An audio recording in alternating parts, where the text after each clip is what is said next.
Y'all, what's up? Your girl G here. Welcome back to my channel. Appreciate you for tuning in. Wanted to come and talk to you guys really fast. So just come and, shoot this, basically my version of coming to y'all and talk about everything that's going on in the headlines.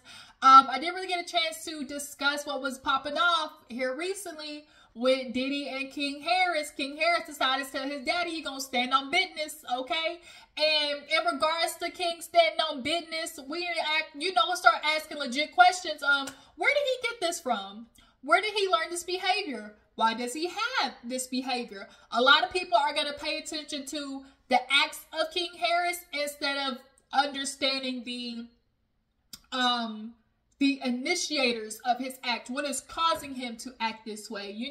I heard that D.L. Hughley had something to say about, him, being embarrassing to the family and not appreciating, the lifestyle that he has and yada, yada, yada. Like, per usual, men are really gonna, deep the issues going on with their children, because in order to deep the issues going on with your kids, you first gotta start with yourself, because you are the leader, okay, as they love to say, the leader, the foundation of the household, but you niggas be unstable. So it ain't no way that you can be unstable and your household not be unstable, but y'all not ready for that conversation. But yeah, you guys, so I just hate, you slept good when you wake up with that crimped piece on the side, just all wavy, boy. I tell you, boy, tragic. But I'm not in the mood to just try to flat iron and all that kind of mess right now, because I want to get done talking about this, then to get into Real Housewives of Beverly Hills, y'all, because Beverly Hills clocked in, period. Okay, so let's go ahead and get into these topics really fast that I want to discuss with y'all. First things first, y'all. Diddy.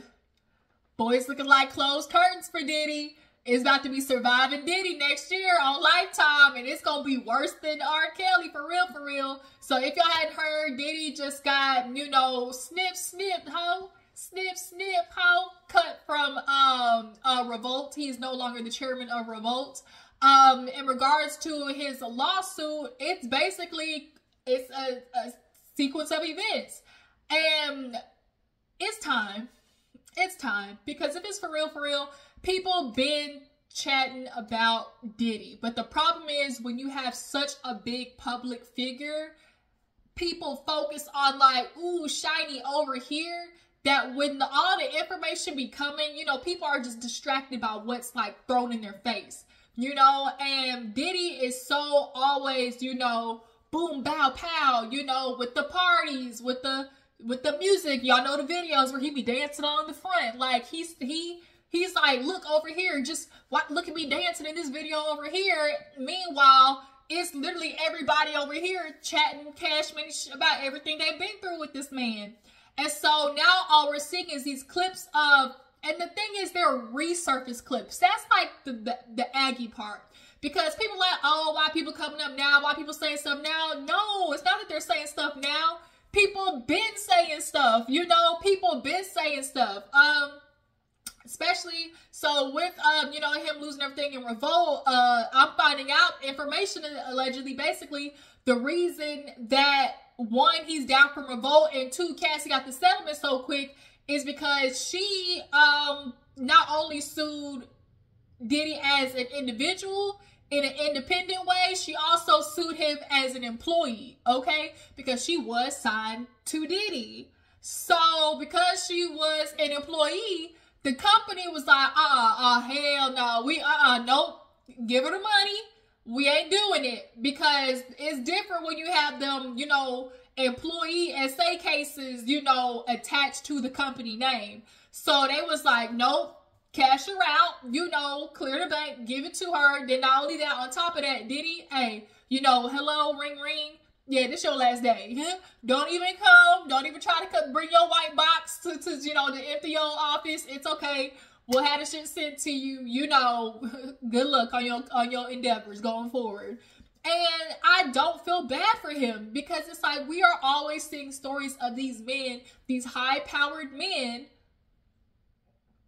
and the way that they treat women. For real. For real. If you really deep the stuff that Cassie went through with Diddy, pumping her full of ecstasy, ketamine, having her basically gangbanged by prostitutes, and, him calling them freak offs. So basically, he was entertained by a lot of men, I do know, they feel entertained by showing off to other guys what their woman is willing to do for them. And how far they're willing to push their woman to show like, hey, you know, I got this woman head so open. Now look what she do for me. You know, I got her flying around the world, you know, getting DP'd and getting, you know, BBC'd all around the world, because Cassie put her, you know, her legal documents in her lawsuit that he specifically would like tell her to look for men who was packing, which only makes me feel like, Diddy, are you coming up short somewhere? You know, because usually with men with the money, they gotta compensate somewhere else, you know. So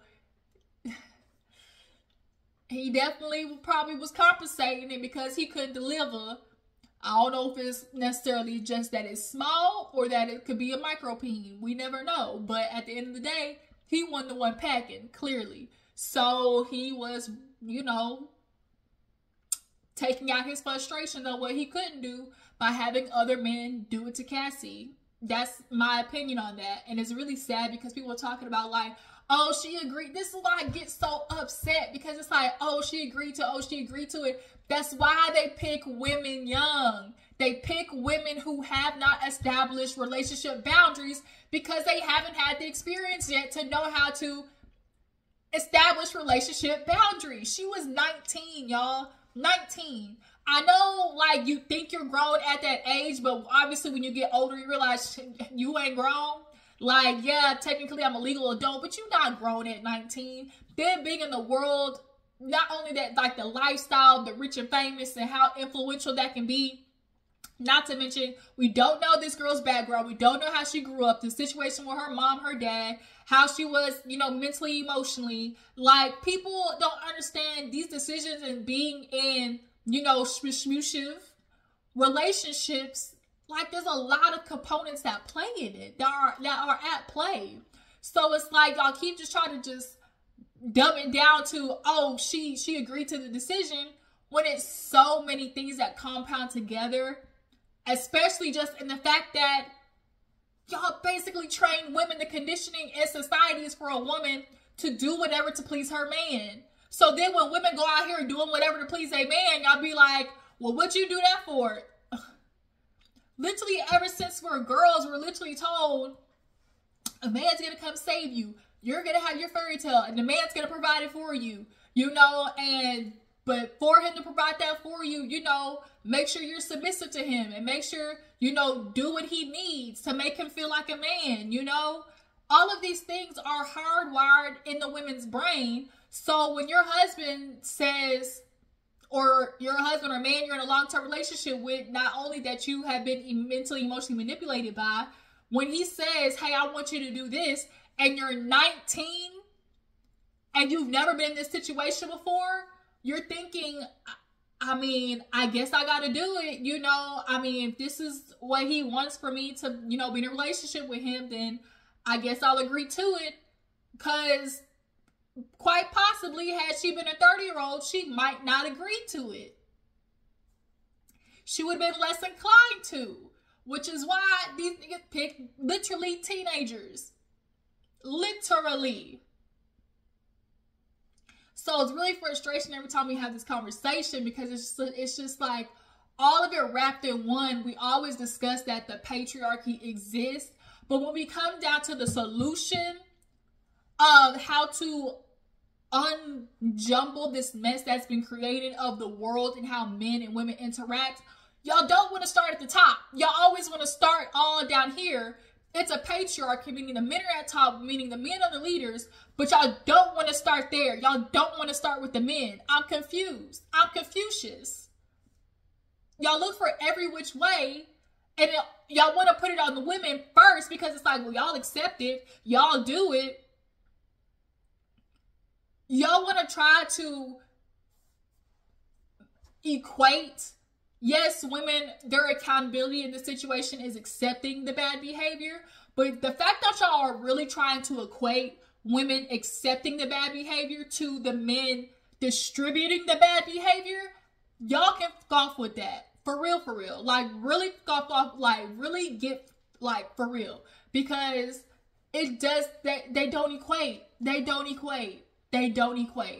And y'all are exhibiting these bad behaviors, one, because y'all are mentally tormented and mentally up. And that's also part of the patriarchy, because y'all don't want to address y'all's mental health issues. But then, unfortunately, y'all bestow those upon women. Y'all take it out on women and ruin women along the way. Shout out to Jadena. When he would have had this insightful view of all the women I took their childbearing years, you know, and here I am, and look where they are. And it's like, yeah, nigga, now you done had this light bulb moment, but the damage is done. The women have been, you know, messed with and tampered with. But overall, it's like, now, Diddy, you have all these people coming out. They coming for you, because everybody's like, oh, what happened? Some people had NDAs, allegedly. Then also now, too, I guess it was a, like, not necessarily amendment, but just basically like, what do they call it? Damn, not an amendment, but basically just a judicial statement, basically saying that for the next year, any you know, SA cases can be, lawsuits can be brought forth regardless of, you know, statute of limitation. And so that's why Diddy had like 2 more women come forward. Though that Cassie knew exactly what she was doing. She said, I'm going to get my money, I'm going to blast, and the way to take him down, because maybe possibly at that time when she filed it, she couldn't, you know, go because of the statute of limitation. Also as well, while you're in a relationship, it is hard to get a judge to classify in this situation, the big R, and try to, you know, get that, like, proven. Because believe it or not, people, marital exists. That's what was happening all throughout back in the days. Marriage was going bad back in the days, but nobody would talk about that though. When your relationship and women feel like, I don't want to do with this man, but I'm doing it because I feel obligated to, because I feel like I have to, because if I don't do it, another woman will, you know? And not only like, is it that, but it's just men just straight up were taking it from their wives. And that is like tragic. But obviously trying to prove that in court is hard. So she's like, you know what? Pay me for my pain. Shout out to Funky Diva. Pay me for my pain. I'm going to get this money and then blow up your spot while I'm at it. And then hopefully while I take this charge, you know, take the lead, I, you know, take the charge of this whole situation. Hopefully more women and men, because Diddy love the boys, allegedly. Diddy love the boys, allegedly. You know, where the men at? Where the men at? For real. But we know they won't come forward out of fear of getting the, you know, the homosexual tag, because to them that's worse than the assault that they've been through. But yeah, you guys, Diddy, Cassie, the whole thing blowing up, and I just hope that it continues. Like, and all these men right now that's looking hella stupid, bragging. You got Mace and what's that dude? Is his name Cameron or something like that? Y'all bragging about gang banging bitches, you know. Yeah, we was gang banging bitches, you know. And then the other one, is it Aaron Hall and his, Aaron or Armand Hall and his underage girl. Now, allegedly, you know, the girl didn't tell him till later. But even if that is true, that you did not find out till later, till after y'all had intercourse, the minute you found out, my nigga, you were culpable. Point blank, period. You just always be trying to absolve yourself. Like, man, she didn't tell me. But deep down, these dudes be knowing. They purposely don't ask the question of, girl, how old is you? Or let me see your ID. Because they don't care. They don't care. They literally don't care. So, yeah.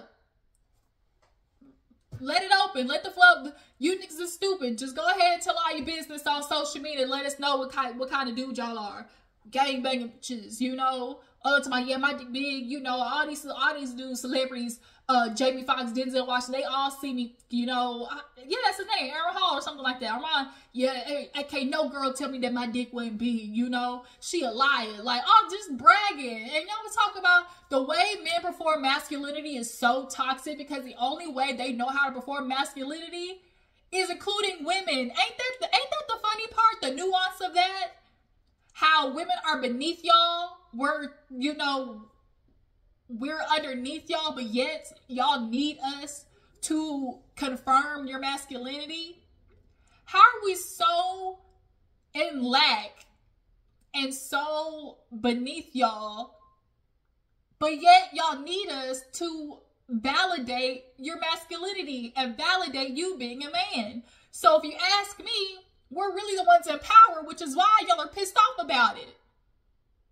And the fact that y'all do everything to absolve that power, to denigrate that power, it bothers y'all how much y'all need women to feel like men. All y'all do, y'all grow up and get older, y'all tell these stories. Oh yeah, I bagged that bitch. That's y'all's sitting on the porch rocking chair stories of all the women that y'all fin-upped. Tragic. So let's go ahead and move on really fast. Y'all, long story short, real quick, I want to throw in there Teyana Iman. She's about to pop off. Teyana Iman, she's about to pop off. Y'all, allegedly the judge denied Teyana's push to keep her divorce record sealed. So the fact that these divorce records is not sealed, y'all, she's about to pop off. All right. We about to get all the new information, all the new tea, okay, on what happened in the relationship. She already said that he was jealous, that he was narcissistic, that he was jealous, you know, constantly trying to, you know, denigrate her, basically diminish her star. He was upset, you know, that she was growing while he, you know, a lot of these sport athletes do once they stop playing their sport. They go through a really bad depression because that's their adrenaline, their rush, their highlight. That's what makes them, you know, get that ego push, you know, all these people come to watch me type situation. But then when all the lights and camera and the fans go away, they literally lose their identity and don't know what to do. So throw that in the mix of you're coming down while you're watching your woman go up, niggas don't know what to do, right? Which is why we have the situation like Keke Palmer, Teyana, and what was the other girl? Dang, what was the other girl that I talked about? Her name is skipping my mind, but y'all know what I'm saying.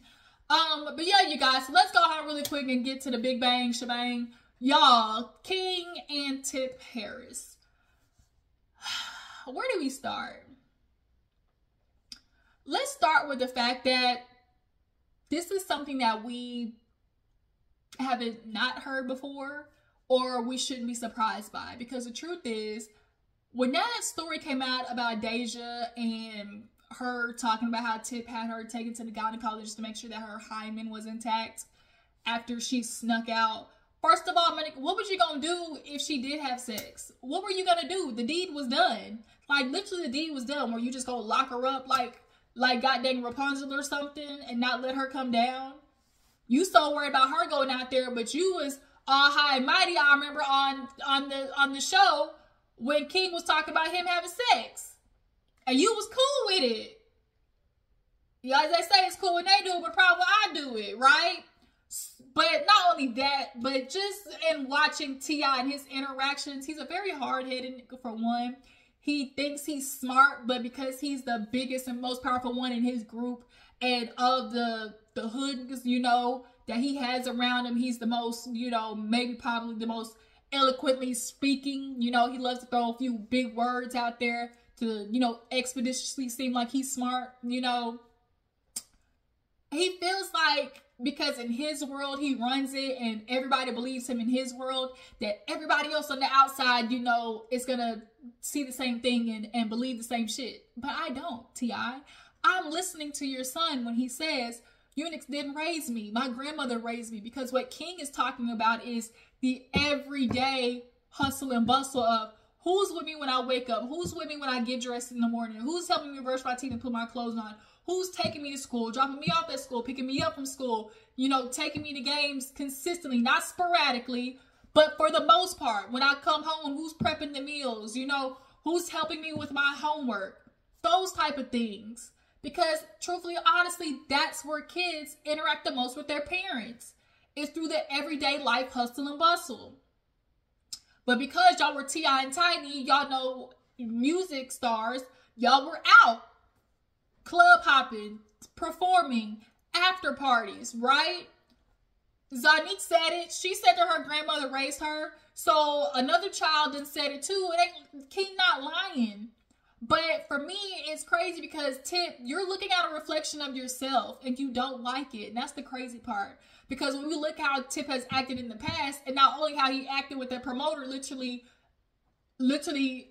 yesterday, y'all are spitting images of each other.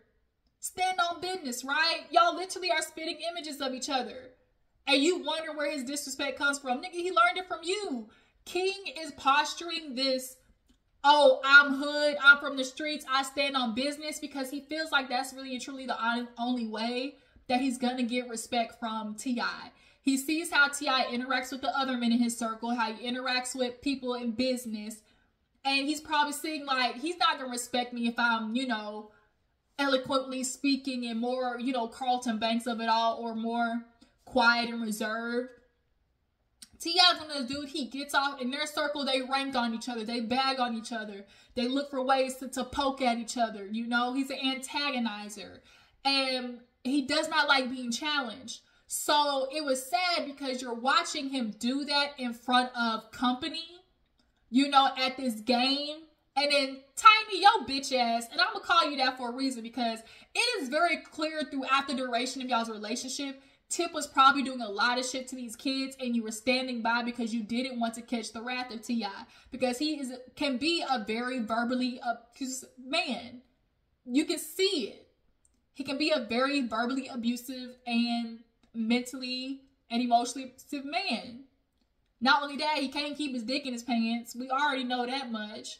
So if he's operating that way in his relationship, that's gonna rub off in the way that he operates with his kids. The lack of disrespect for his kids, because he ain't even got respect for you. But the way he's probably interacted with his daughters, you stood by and not said nothing. The way he's interacting with his sons, it's very clear. If King wants to be with his grandma so bad, y'all let him go over there, right? Don't say you want to be with your grandma because you was stuck on the pacifier. You was trying to like rag him out in front of everybody. And you heard T.I laughing, and he was like, why you let him play with me like that? And Tiny like, oh, he just joking. Like, T.I likes pushing buttons, right? And so, you know, there's always kind of that moment in every kind of boy's life where he's like, he finally has that, you know, where it's like there's the king and the pride, and the little boy he's growing up in, like, he kind of has to, you know, just kind of show dominance. Like, I'm growing into my own type situation, but King is just going about it the wrong way. He feels like the only way his dad is going to respect him, because he sees his dad grew up as this street hood dude. Oh, I'm going to, you know, assimilate that to, maybe that's the only way my dad is ever going to see me and appreciate and respect me, is by acting and operating the way he obviously did in his music. You know, King, it does not take away from the fact that you were a very privileged kid, and that's okay. Your name is Clarence, okay? But it also doesn't take away from the fact that he probably did, you know, want to still be in the streets and playing with all the other kids and things like that. Kids want to be kids. They don't think about all of the rich and glamorous lifestyle. When they see kids playing, they want to play too, right? It's not necessarily, it don't exactly like click to them yet, you know? Because a part of everybody wants that little bit of like acceptance and camaraderie, right? And so that's probably why he wanted to go to his grandma's house. But even if he did want to go, the fact that y'all were letting him go over there means that y'all were looking for one less child to deal with anyways. You can tell T.I and Tiny were in the emotional capacity to deal with children like that. T.I got a short fuse. He doesn't have the emotional capacity to deal with kids. He don't have the emotional capacity to deal with his own shit. And see, that's the thing about men that they really don't think about. How do you don't have the emotional capacity to deal with your kids because you're not dealing with your own shit. And so you don't see the impact that you're having on your kids. And so it's easy for T.I to look at King and be like, oh man, you wilding out. Oh yeah, he been wilding out. Because when he tried to pistol whip that dude at Waffle House, your response to that was, oh, he a short order cook. I told him you can't argue with people who still got to work at 9 to 5 or whatever, who got to work behind the counter. He's nothing but a short order cook. You was looking for ways to demean that man. And that's why King felt okay disrespecting him. But it ain't all fun and games when that disrespect starts turning to you, is it? Now, King should have been yoked up a minute ago, because King, he been on this path. But why hasn't T.I stepped in earlier? That's the thing. Because you're watching your son take this path with the music and with the hanging out with the people with the guns and smoking and all that type of stuff. You're watching him take this path, and not yet did it come to your mind to click and be like, let me have a more hands-on approach with my son. Let me spend more time with him and show him, man, I've been there, I've done that, it ain't the way to go. Been there, done there, got the prison records to prove it. Not only do I got the records to prove it, your mama got the mugshot to prove it. It ain't the way, King. So let me show you the real way. Why did that happen? Now, yet, it doesn't take away from kids being rebellious and, of course, like, not listening to their parents. But it's very obvious that King has a want and need for validation from his dad especially, but just from his parents to feel like he feels loved and seen. A lot of times, we'll talk about, oh, you know, the anger behind black men and stuff like that, and just like the mental health of men in our community and boys. It starts with when they're boys, like at this age in their formative years, but yet ain't nobody finna address it. T.I ain't finna address it. He ain't finna go to therapy with his kids and really talk about what they're hurt about in their childhood, because he don't want to face it. All he sees is, man, F y'all, look at this lifestyle I got for y'all. Look how hard I worked. Y'all didn't have no roach crawling on your ear. That's all he cares about. That's all he wants to see. Because I was gone, sleepless nights on stage and da-da-da-da. Yeah, you might have been, you know, out in the world making money for them to have this lifestyle, but it still don't change the fact that you were gone. Regardless of how and why you were gone, the statement still remains, you were gone. Kids are, their first people they are looking for is their mom and dad. Point blank, period. So now, Tiny, with you, like I said, with your bitch ass, because it's very obvious that Tip has been on a certain roller coaster and you've been co-signing it. We saw how you, with the pacifier Joe, you co-sign his behavior sometimes. You feel like, oh, that's he gonna love me more. He not gonna cheat on me no more, bitch. Girl, you decided you to accept whatever Tip do at this point, for real, for real. That's just what it is. But nonetheless, y'all, King and his outbursts and stuff, it's a teller of what's really going on with him on the inside and how much he's lacking of just love, respect, and just being heard. That's where screaming comes from. People get louder when they don't feel heard. And I don't think T.I is truly going to do the work to take a step back to look at himself. And that's really unfortunate. And going forward, it looks like they trying to, you know, capitalize on this moment. They got some promotion. After the promoter tried to, do a quick ripoff, T.I came over there and, stood on business. And now I guess they got some stuff going on with the club. And it's like, whatever, y'all can do that. But y'all still got family issues. Like, don't be like the typical black family and lift up the rug and sweep it under, or the shit's just going to keep happening. So, yeah, you guys, I appreciate y'all for tuning in. Y'all drop in the comments and tell me what you feel about, the stuff that I talked about today. Do you guys feel like this is it? Close curtains for Diddy. It's time for them to exit stage left. Y'all feel like there's going to be more celebrities come forward to talk about, their experiences with him. The bodyguard, he coming forward talking about how, Kim Porter and his relationship and how he actually has watched, Diddy be aggressive and, physical with her. I might do another video to talk about that in particular, or a live, so I can really get into the details. Yeah, and how do you guys feel about what this means for Cassie going forward? And then King and his relationship with Tip. Do you guys feel like that Tip is actually going to do the introspective work to have a better relationship with his son, to actually see where this pain is coming from? Tiny, do you guys feel like Tiny throughout the relationship was co-signing, the BS? Yeah, in their relationship, because a lot of times, I'm sorry, y'all, but women be putting men over their kids. I don't know if that's a conversation y'all really ready to have. How women put men over their kids. The women be putting men over their kids. That's all I'm going to say. But, yeah, you guys, I appreciate y'all for tuning in. Y'all make sure to follow me on Instagram and Twitter. Y'all stay tuned for the Beverly Hills recap. And I will catch you guys next time. Deuces.